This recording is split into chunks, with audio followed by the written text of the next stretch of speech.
नमस्कार दोस्तों, आज टेक्निकल फॉल्ट के कारण आपके सामने हम लाइव नहीं आ पाए। इसके लिए हम क्षमा चाहते हैं, लेकिन आपका ये लेक्चर बिगड़े नहीं, इसलिए हम इसको रिकॉर्ड करके और आपको YouTube के माध्यम से हम पेश करने जा रहे हैं। दोस्तों, आज जो है अपना सबसे जो इस समय बर्निंग टॉपिक है वो है संविधान का 127वां संशोधन विधेयक 2021, जिसको कि हम लोग कहते हैं, जो नंबर नहीं जानते हैं, ओबीसी आरक्षण पर संविधान में बदलाव। तो आज हम लोग इसी पर चर्चा करने जा रहे हैं। दोस्तों, इसमें मैं आपको ये बताने जा रहा हूँ सबसे पहले तो एक नॉर्मल सामान्य बातें होंगी कि लोकसभा में कब पास हुआ, राज्यसभा में कब पास हुआ, इस पे चर्चा करेंगे। इसके बाद जो है हम लोग ये चर्चा करेंगे कि आखिर किस कारण से ये बिल लाना पड़ा, सुप्रीम कोर्ट में वो कौन सा कारण था जिससे कि कुछ समस्याएं आ रही थीं और उसके बाद संसद को ये पास करना पड़ा।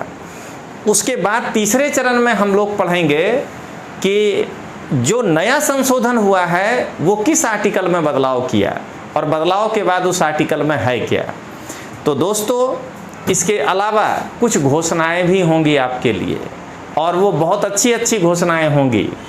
विश्वास एजुकेशन आईएएस की तैयारी करने वाले लड़कों के लिए और स्टेट पब्लिक सर्विस कमीशन, चाहे जीपीएससी हो, चाहे आरपीएससी हो, चाहे मध्य प्रदेश के बच्चे हों उनके लिए, या बिहार जो मेरा अपना गृह प्रदेश है वहाँ के बच्चे हों उनके लिए कुछ स्पेशल प्रोग्राम हम लेके आ रहे हैं, जिस पर की घोषणा अभी हम आपको करेंगे। लेकिन इस बीच आपको ये तस्वीर लोकसभा की आप देख रहे हैं और इसमें हम लोग 127वां संशोधन विधेयक पढ़ेंगे।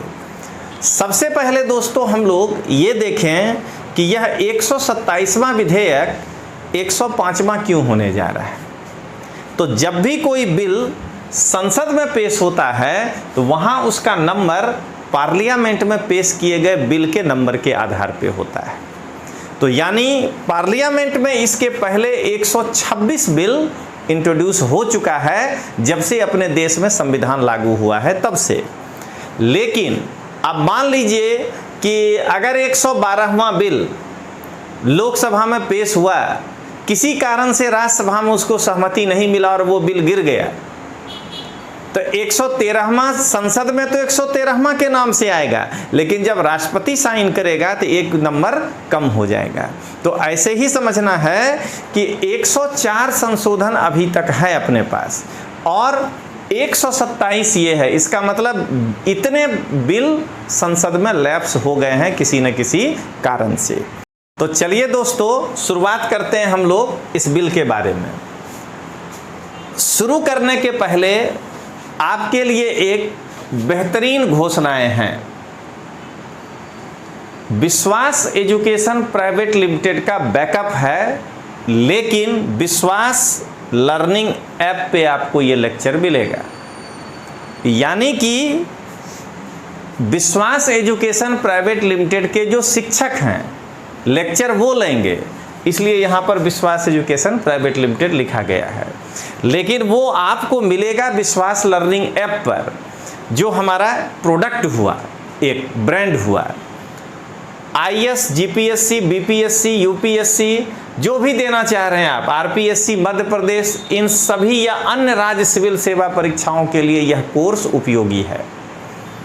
एनसीईआरटी एक्सक्लूसिव कोर्स, वर्ग 6 से 12 पर आधारित।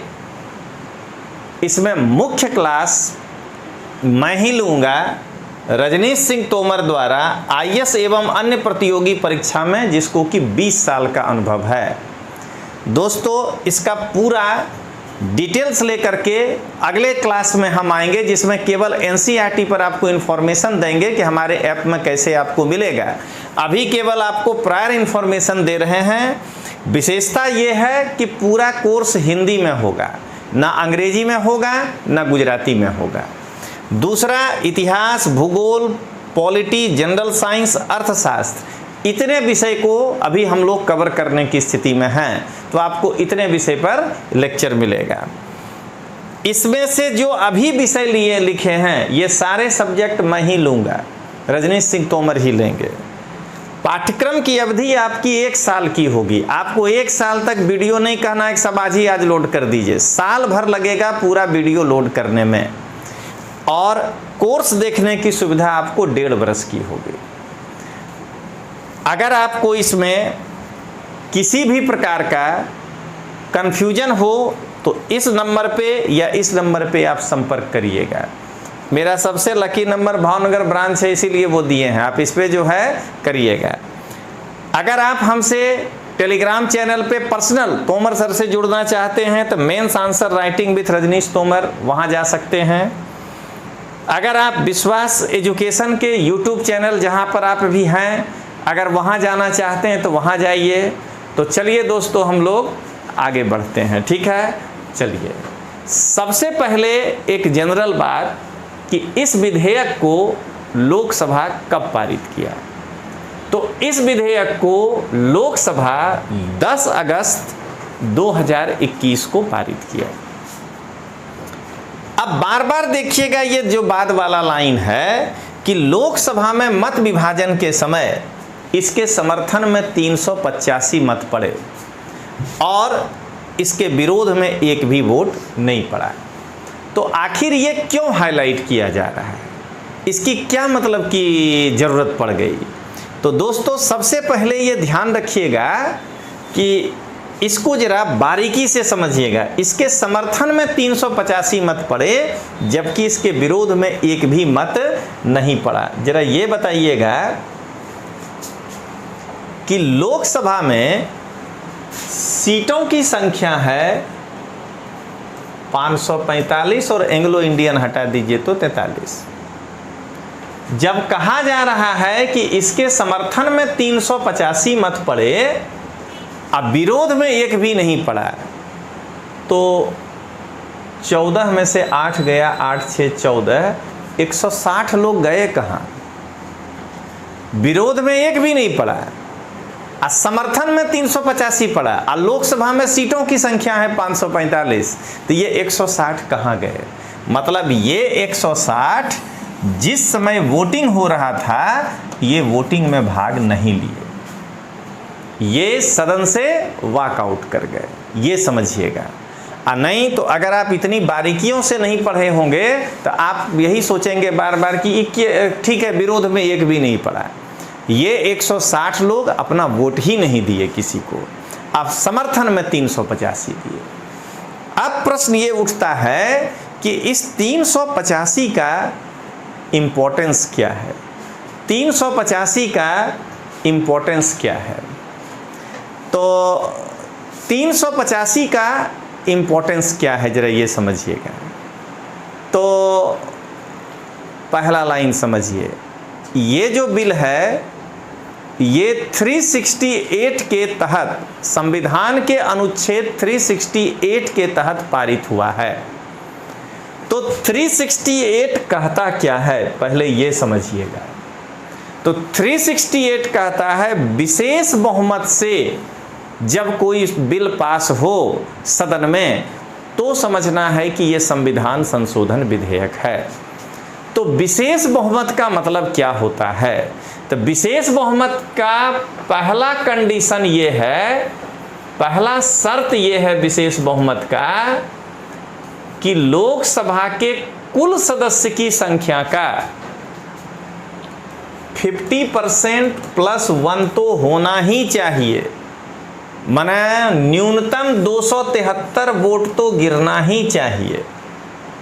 तो 385 वोट गिरा है, इसके पक्ष में पड़ा है। तो इसका मतलब क्या हुआ कि इस विशेष बहुमत का पहला कंडीशन फुलफिल हुआ।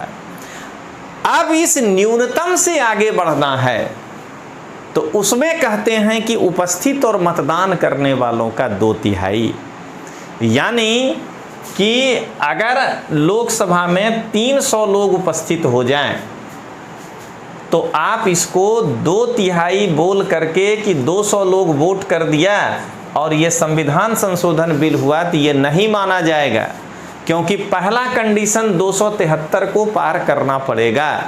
यानी इस केस में ये 2/3 भूल जाइए, 273 तो होना ही चाहिए। तो अभी चूंकि लोकसभा में 385 लोगों ने मतदान में भाग लिया, अब विरोध में एक भी नहीं पड़ा, तो मिनिमम क्राइटेरिया 273 को तो पार कर ही गया। और उपस्थित एवं मतदान करने वालों का 100% वोट गिर गया, जबकि होना चाहिए था 2/3। इसलिए यह संविधान संशोधन विधेयक माना जाएगा। उम्मीद करते हैं कि अब आप इस लाइन का मतलब समझ गए होंगे। अब आइए आगे बढ़ें। दोस्तों, आगे बढ़ने के पहले विश्वास लर्निंग ऐप डाउनलोड करिएगा। काफ़ी मटेरियल उस ऐप में है आपको देखने के लिए, और नए नए काफ़ी कोर्स हमने लॉन्च किया है और नए कोर्स लॉन्च करने जा रहे हैं। उस चीज़ों के बारे में आपको जानकारी मिलेगी।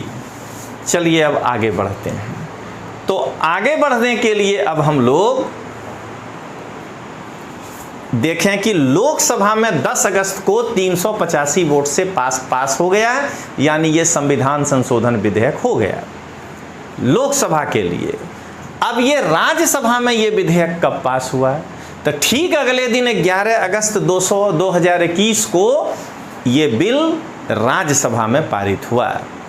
फिर देखिए लिखा है, राज्यसभा में मत विभाजन के समय इसके समर्थन में 187 मत पड़े, जबकि इसके विरोध में एक भी मत नहीं पड़ा। तो फिर इसका मतलब यही समझना है कि राज्यसभा में इफेक्टिव सदस्यों की संख्या 245 है। इसके समर्थन में 187 मत पड़े, तो 15 में से 7 गया 8, 13 में 8 गया 5, ये 53 लोग, 58 लोग कहाँ गए? तो ये 58 लोग वोटिंग में भाग नहीं लिए, ये समझिएगा। ठीक है। अब फिर आइए, चूंकि ये संविधान संशोधन विधेयक है तो ये पहला कंडीशन पास किया। संविधान संशोधन विधेयक का पहला है कि कुल सीट की संख्या का 50% + 1 तो होना ही चाहिए, यानी 245 सीट में 123 तो मिनिमम वोट आना ही चाहिए। तो ये 187 पहला क्राइटेरिया फुलफिल करता है। अब है कि उपस्थित एवं मतदान करने वालों का, माने 123 से तो ज़्यादा होना ही चाहिए। फिर यहाँ अगर आप 245 है तो अगर आप 180 लोगों को बुला लीजिए और 2/3 से भाग लगा के इसको 120 कर दीजिए, तो ये पारित नहीं माना जाएगा। क्यों? क्योंकि मिनिमम तो इतना करना ही है, उसके बाद 2/3 बहुमत देखा जाएगा। तो क्या देख रहे हैं आप कि 187 लोग वोट किया और 187 के 87 लोगों ने इसमें मतदान किया।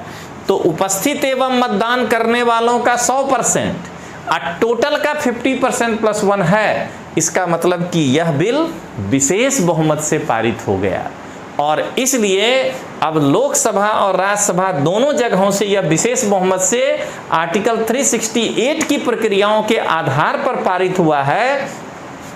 इसलिए अब ये संविधान संशोधन विधेयक माना जाएगा। अब ये राष्ट्रपति महोदय के पास हस्ताक्षर के लिए जाएगा। अब राष्ट्रपति महोदय इस पे हस्ताक्षर करेंगे और उसके बाद ये जो है हमारा संविधान संशोधन बिल जहाँ जहाँ जिस आर्टिकल में चेंज है वो हो जाएगा। चलिए अब आगे बढ़ें हम लोग। अब इस विधेयक का उद्देश्य क्या था, आखिर किस लिए यह विधेयक पारित किया गया? तो इस विधेयक का उद्देश्य राज्य और केंद्र शासित प्रदेशों को उसके द्वारा स्वयं ओबीसी लिस्ट बनाने की शक्ति प्रदान की गई है। यानी कि इसके पहले, इस लाइन का मतलब यही समझना है कि इसके पहले केंद्र सरकार ही ओबीसी का लिस्ट बनाता था, और अगर राज्य और केंद्र शासित प्रदेश कोई लिस्ट बनाना चाहे तो उसको एक प्रक्रिया से गुजरना पड़ता था। इसका मतलब ये हुआ। तो अब यही कह रहा है कि कोई भी राज्य या केंद्र शासित प्रदेश केंद्र के बिना किसी प्रक्रिया से गुजरे हुए वो जो है अपने लिए ओबीसी लिस्ट बना सकता है।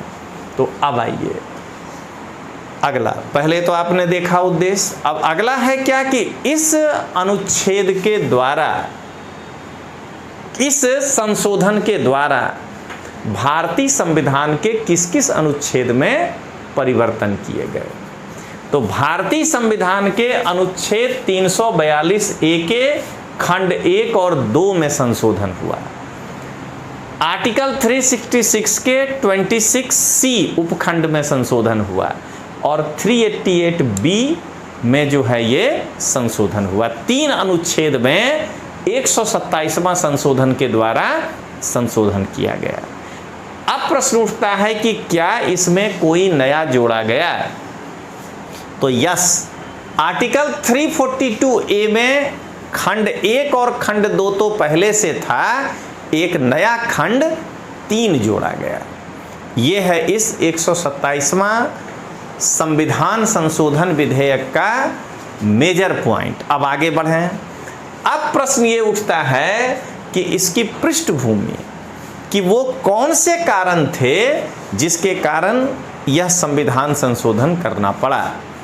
तो सर्वोच्च अदालत के द्वारा महाराष्ट्र विधानसभा के माध्यम से जो मराठा समुदाय को 16% आरक्षण दिया गया था और उसको जो हाईकोर्ट वहाँ का बम्बई हाईकोर्ट सही बतलाया था, उसको सुप्रीम कोर्ट ने उलट दिया और उसको वो खारिज कर दिया कि आप ये नहीं दे सकते हैं। तो प्रश्न उठता है कि आखिर किस किस आधार पे खारिज किया।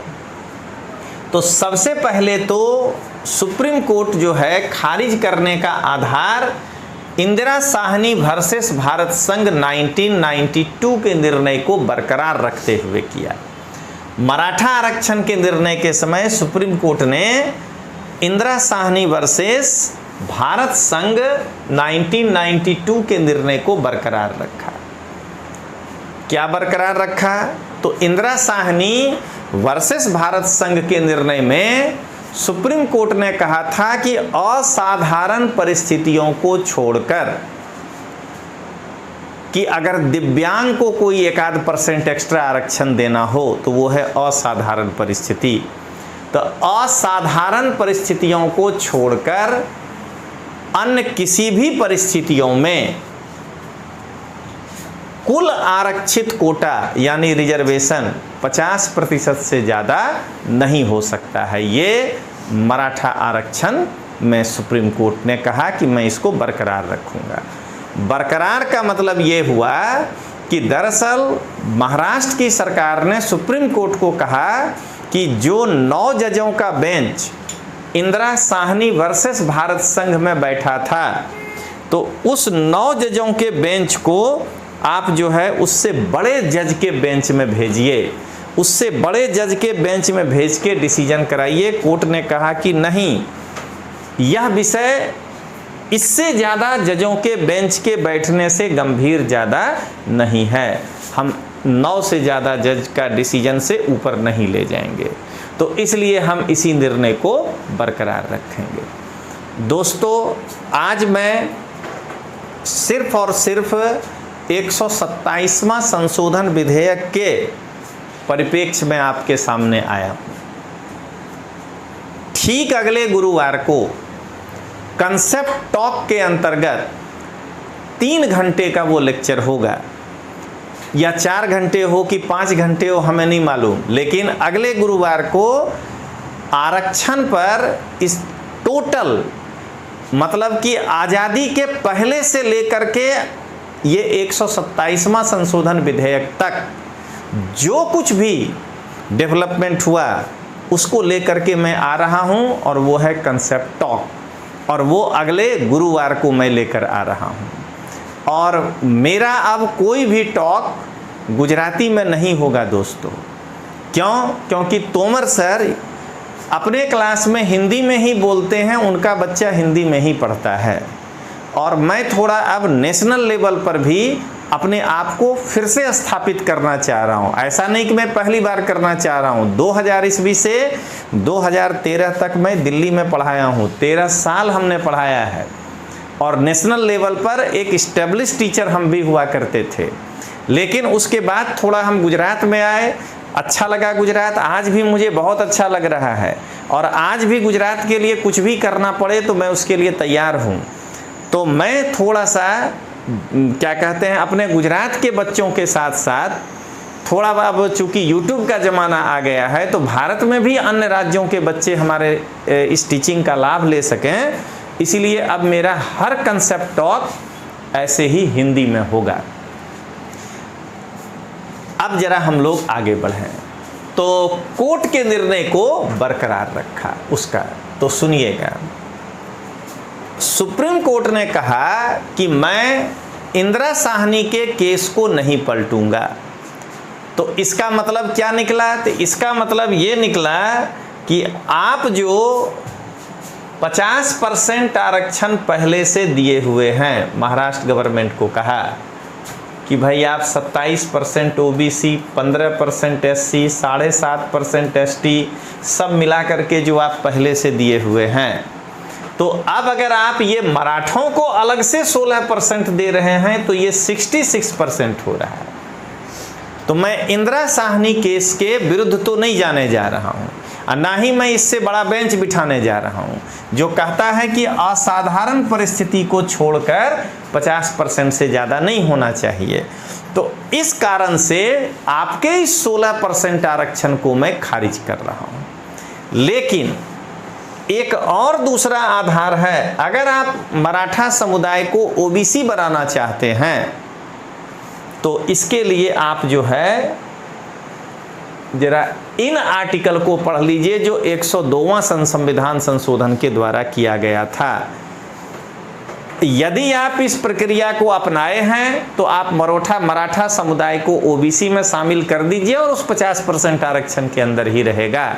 और अगर आप इस प्रोसेस को पालन नहीं किए हैं, 102वां संशोधन के अंतर्गत जो जो अनुच्छेद जोड़े गए थे, तो अब दोस्तों हम लोग आगे ये पढ़ने जा रहे हैं कि 102वां संविधान संशोधन विधेयक के अंतर्गत जो अनुच्छेद में बात लिखा हुआ है, उस बात की व्याख्या करके सुप्रीम कोर्ट ने कैसे मराठों को ओबीसी में आप नहीं शामिल कर सकते हैं, उस पर खारिज किए। तो उन्होंने पहला लिया अनुच्छेद 338B(9).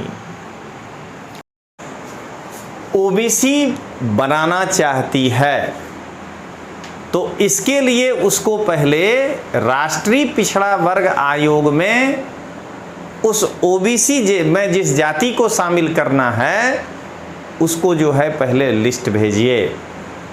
अगर वहाँ नेशनल ओबीसी कमीशन उसको भलामन करके भेज देता है, अगर संस्तुति करके भेज देता है, तो आप उसको ओबीसी बना सकते हैं।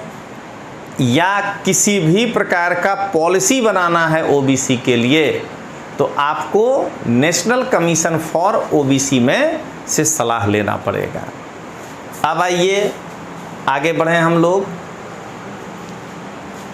सुप्रीम कोर्ट कहा कि 342A(1) भी आड़े आ रहा है। आप अगर स्टेट अगर किसी भी राज्य को ओबीसी बनाना चाहे तो कहता है दूसरा क्या है ऑप्शन, तो दूसरा ऑप्शन ये है कि राष्ट्रपति किसी भी राज्य या संघ राज्य के संबंध में पहले वहां के राज्यपाल से परामर्श करेगा, उसके बाद लोक अधिसूचना के द्वारा सामाजिक एवं शैक्षणिक दृष्टि से ऐसे पिछड़े वर्गों को निर्दिष्ट करेगा जो इस संविधान के प्रयोजनों के लिए, संविधान का प्रयोजन का मतलब आर्टिकल 15(4), 16(4) सब संविधान के प्रयोजनों के लिए यथास्थिति उस राज्य या संघ राज्य क्षेत्र के संबंध में सामाजिक एवं शैक्षणिक दृष्टि से पिछड़ा वर्ग होने के रूप में समझा जाएगा। मतलब कि किसी भी जाति को अगर ओबीसी में शामिल करना है तो दूसरा ऑप्शन ये है कि पहले विधानसभा में ये बिल पास करिए, राज्यपाल को भेजिए, राज्यपाल जो है वो राष्ट्रपति को परामर्श देगा और जब राज्यपाल से राष्ट्रपति परामर्श कर लेगा तब गुजराती में जिसको कहते हैं जाहिरनामा, तब राज्यपाल जो है तब राष्ट्रपति जो है एक अधिसूचना जारी करेगा और उसके बाद वह वर्ग ओबीसी समझा जाएगा। कहाँ के लिए? तो फिर इस संविधान में कहीं भी अगर ओबीसी के लिए कुछ लिखा हुआ है तो उस प्रयोजन के लिए वह जाति भी ओबीसी समझा जाएगा। अब आइए तीसरा कहाँ कहा, तो उनसे पूछा कि मराठों को ओबीसी में शामिल करने के लिए क्या आप ओबीसी कमीशन से भलामन लिए हैं? प्लस 16% तो होगा ही नहीं, वो तो इंदिरा शाह ने रोक दिया। क्या आप मराठों को ओबीसी में शामिल करने के लिए राष्ट्रपति से लोक अधिसूचना जारी करवाए? तीसरा है 342A2 का दूसरा खंड, कहता है कि संसद खंड 1 के अधीन जारी अधिसूचना में, मतलब जब राष्ट्रपति अधिसूचना जारी कर दे तब संसद अपने यहाँ सामाजिक और शैक्षणिक दृष्टि से पिछड़े वर्गों को केंद्रीय सूची में ला सकता है या उसको केंद्रीय सूची से बाहर कर सकता है।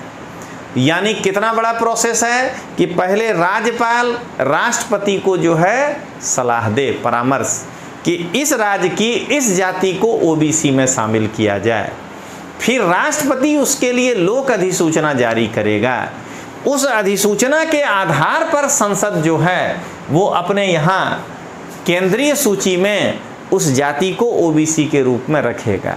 या अगर उल्टा चलें तो अगर किसी जाति को ओबीसी लिस्ट से बाहर भी निकालना है तो इसी प्रोसेस को फॉलो करना पड़ेगा। यानी राज्य के पास अपने से लिस्ट बनाने का हक नहीं था। कोर्ट इसलिए कहा कि मराठों का प्लस 16% वो इंदिरा साहनी के केस से खत्म, और दूसरा कि अगर आप नहीं वो कर पाए और मराठों को ओबीसी में शामिल करना है तो फिर आप इस वाले प्रोसेस से आए कि नहीं। अब जरा हम लोग आगे बढ़ते हैं।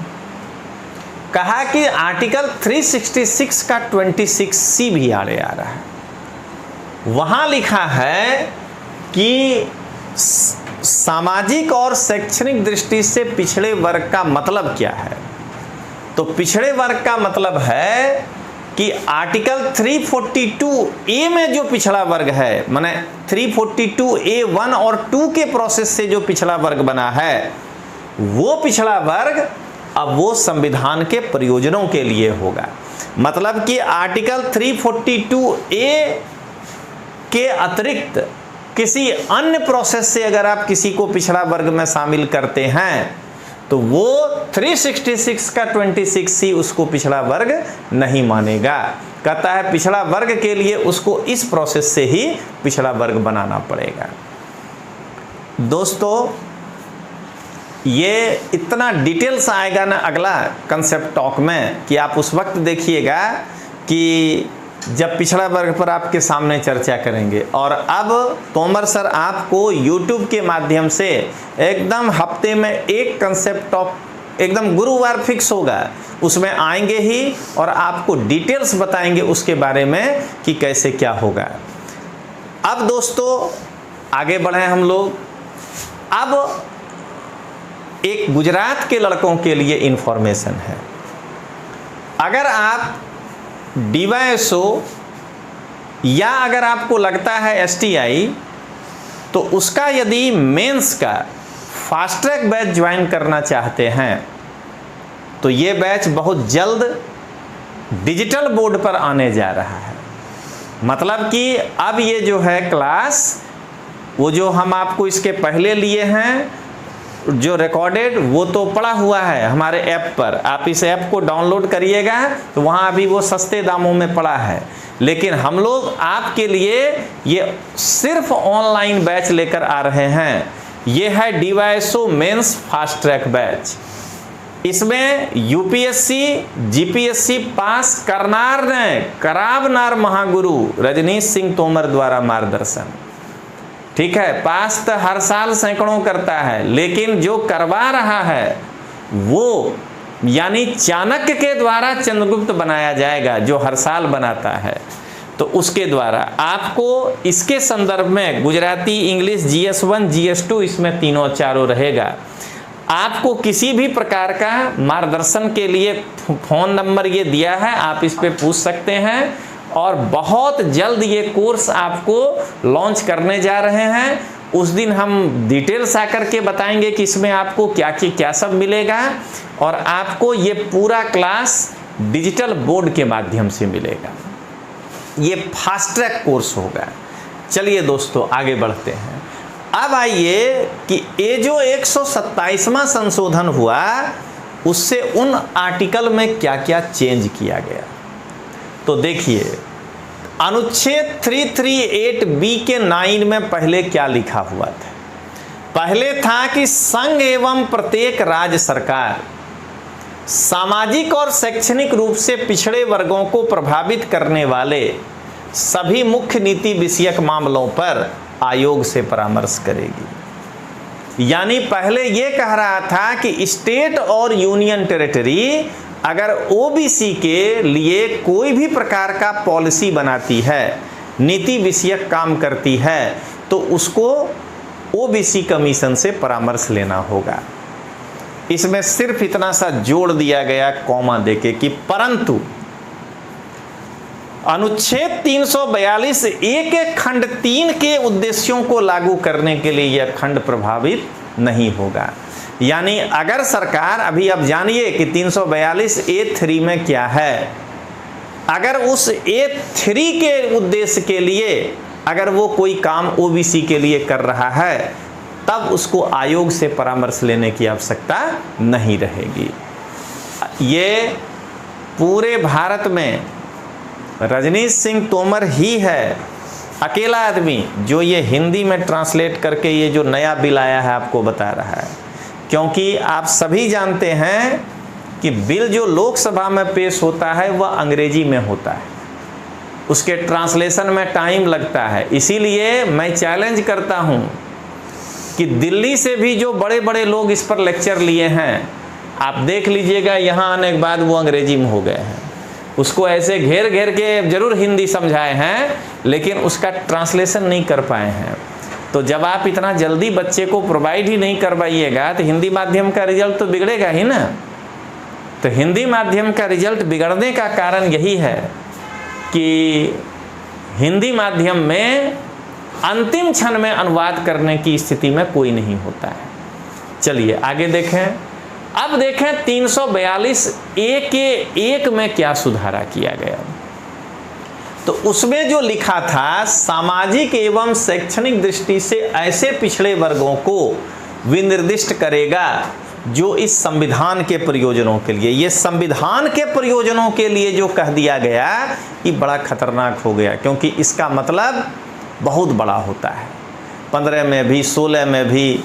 तो इस संविधान के प्रयोजनों के लिए को ही चेंज कर दिया। इसके जगह पे लिख दिया, सामाजिक एवं शैक्षणिक दृष्टि से पिछड़े वर्गों को केंद्रीय सूची में विनिर्दिष्ट करेगा जो केंद्रीय सरकार के लिए स्थापित किया गया है। यानी 342A के तहत 1, 2 दोनों ले लीजिए, अगर उसके तहत संसद कोई लिस्ट बनाई है, जो संसद कोई लिस्ट को बना करके केंद्र को कहा कि आप वो लिस्ट बनाइए, तो वो लिस्ट केवल केंद्र के अपने प्रयोजनों के लिए लागू होगा। राज्य के द्वारा बनाए गए लिस्ट जो हैं वो राज्य के प्रयोजनों के लिए लागू होगा। यानी दोनों को अलग कर दिया। और इसके पहले था संविधान के प्रयोजनों के लिए लागू होगा, मतलब कि केंद्र ने जो लिस्ट बना दिया वो संविधान के हर भाग के लिए लागू होगा। और अब कह दिया कि नहीं, सेंट्रल लिस्ट में विनिर्दिष्ट करेगा। यानी संघ सूची, राज्य सूची और जो आपका सहमति सूची है, तो केंद्रीय सरकार जो है जो ओबीसी का लिस्ट बनाएगा, वो सेंट्रल लिस्ट में जो भी काम करना चाहे उसके लिए जो है ये जरूरी होगा। अब आइए अगला चेंज जो है 342A2 में। 342A2 में जो कुछ लिखा था उसके बाद केवल स्पष्टीकरण जोड़ा गया है। और यहाँ पर थोड़ा सा जल्दीबाजी में ये प्रिंटिंग मिस्टेक हो गया, ये है खंड 2, थोड़ा सा ये ध्यान रखिएगा। तो कहता है कि स्पष्टीकरण, स्पष्टीकरण कहता है कि इस खंड के 1 और 2 में प्रयुक्त होने वाली केंद्रीय सूची का अर्थ क्या है। तो केंद्रीय सूची का अर्थ है ओबीसी की वह सूची जो केंद्रीय सरकार अपने कार्यों के लिए तैयार करती है। ठीक है, यानी सेंट्रल लिस्ट में जो नाम आएगा जिस जाति का ओबीसी में, उसका मतलब है कि वो केंद्र सरकार अपने लिए जो तैयार करती है वो है। ये चेंज किया गया 342A2 में। अब आइए 342A3 में क्या लिखा गया। देखिए A2 में ये स्पष्टीकरण जोड़ा गया और A3 में क्या कहा गया कि खंड 1 और खंड 2 में किसी बात के होते हुए, यानी 342A के 1-2 में जो कुछ भी लिखा है उसको भूल जाइए। प्रत्येक राज्य और संघ शासित राज्य विधि द्वारा, यानी वो लिस्ट बनेगा वहां के विधानसभा में पास करा करके विधि द्वारा अपने उद्देश्यों के लिए ओबीसी की सूची तैयार कर सकती है। और यदि वह सूची केंद्र सरकार के लिस्ट से भिन्न होता है तो होने दीजिए। ध्यान रखिएगा, परीक्षा में आजकल यही लाइन जो है आपको दे करके और कहेगा कौन सा स्टेटमेंट सही है या गलत।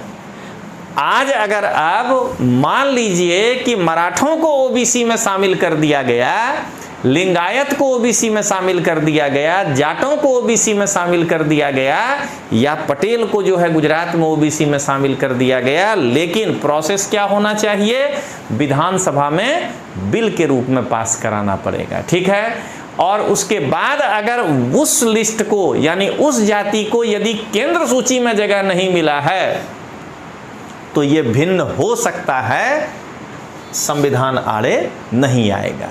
लेकिन 3 के नहीं होने से अब तक वह लिस्ट भिन्न नहीं हो सकता था। ये आपका कहता है 342A3। अब आइए 366(26)C क्या कहता है। 342(26)C में ओबीसी के लिए कहा गया था कि वो यहाँ पर जो लिखा हुआ था वो था संविधान के प्रयोजनों के अधीन वो पिछड़ा वर्ग माना जाएगा। यहाँ कह रहा है अब नहीं, संविधान नहीं, 324A के अधीन पिछड़ा वर्ग होना चाहिए।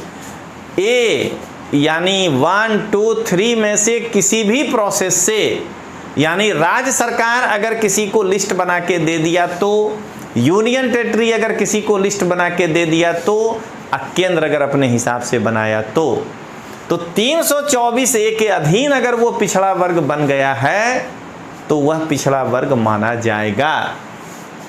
एक बार फिर आपको कह रहे हैं कि विश्वास लर्निंग ऐप डाउनलोड करिएगा। बहुत अच्छे अच्छे कोर्स जो है लॉन्च होने वाले हैं। गुजरात के लिए भी बहुत अच्छे कोर्स लॉन्च होंगे जिसमें कि गुजराती में होगा, कई फैकल्टी होंगे हमारे साथ, और हिंदी में विशेषकर NCERT.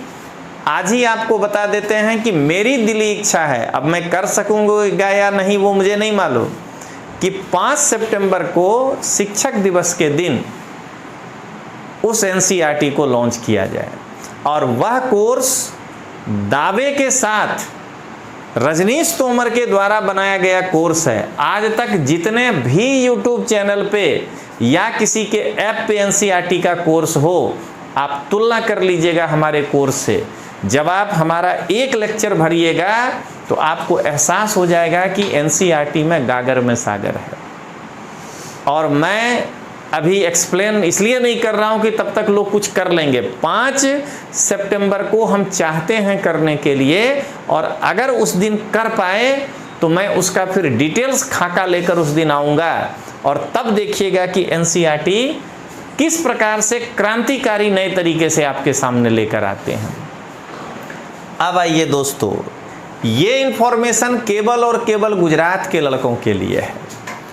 Tomar sir Bharat academy के प्रकाशन पे 2 किताब लिखे हैं। एक है गुजराती में लिखे हैं दोनों किताब, हिंदी में भी अब बहुत जल्दी किताब आएगा, चिंता नहीं करिए। भारतीय बंधारण अने राज व्यवस्था, जो कि गुजराती मीडियम से तैयारी करने वाले लड़के जो आईएएस, जीपीएससी, पीआई, एसटीआई, डीवाईएसओ देना चाहते हैं उनके लिए ये आज तक की गुजरात की सबसे बेस्ट बुक है, क्योंकि तोमर सर आज तक कभी अपने किताब का जीवन में बड़ाई नहीं किए हैं, ये पहली बार कर रहे हैं। और एक 25 सुपर मॉक टेस्ट जो है तैयार किए हैं, इसमें तोमर सर और टीम तैयार किए हैं। भारत एकेडमी का संचालक हमीर राठौर, रजनीश तोमर, सिद्धार्थ गोहेल और सतीश कोतर साहब, हम 4 लोग मिलकर के किए हैं।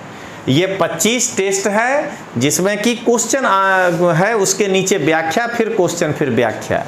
ये आपको प्रैक्टिस करने में मदद करेगा। अभी तोमर सर का इच्छा हो गया, इसलिए ये अपने पे लाए हैं कि बाय 1 गेट 1 फ्री कर दें आपको, लेकिन इधर से बाय 1 गेट 1 फ्री नहीं है, ध्यान रखिएगा। बंधारण खरीदिएगा तो वो 25 टेस्ट जो है वो आपको फ्री मिलेगा। अब 25 टेस्ट खरीदिएगा तो बंधारण फ्री नहीं मिलेगा, क्योंकि बाय 1 गेट 1 फ्री है। ठीक है, तो ध्यान रखिएगा। आप जो है इसके लिए विश्वास पे नहीं आइएगा, इसके लिए आप भारत एकेडमी का जो ये नंबर है 9081999967, वहाँ फ़ोन करिएगा, या यहाँ पर ये लिंक दिया हुआ है। अभी क्लास के बाद ये पूरा पीपीटी आपको टेलीग्राम पे हम रख देंगे, जो विश्वास एजुकेशन का टेलीग्राम है, वहाँ आप पीपीटी में देख करके आप ये कर सकते हैं। और ये जो है एक हम आज जीवन में पहली बार अपने लिए कोई प्रचार किए हैं किताब के लिए। तो चलिए दोस्तों, आज यह एक सेशन पूरा हुआ और ये सेशन आपको बहुत लाभ दिया होगा, ये हम उम्मीद करते हैं। और इंतज़ार करिए अगला सप्ताह आरक्षण का इतिहास। एक एक चीज़ अगर आपको झिनावट के साथ नहीं क्लियर किए तो कहिएगा, और अगले हफ्ते बताएंगे कि उसके अगले हफ्ते का कंसेप्ट टॉक क्या होगा। कंसेप्ट टॉक इतना छोटा नहीं होगा, कंसेप्ट टॉक कम से कम 2.5-3 घंटे का रहेगा, जो आपको हम बताएंगे। और अगले गुरुवार को तब ये क्लास 8 बजे होगा, ये नहीं मानिएगा। जब 3 घंटे होगा तो हो सकता है 6 बजे से ही वो कंसेप्ट टॉक आ जाए। तो चलिए दोस्तों, मिलते हैं हम लोग अब अगले क्लास में, फिर अगले लेक्चर में। तब तक के लिए जय हिंद, जय भारत।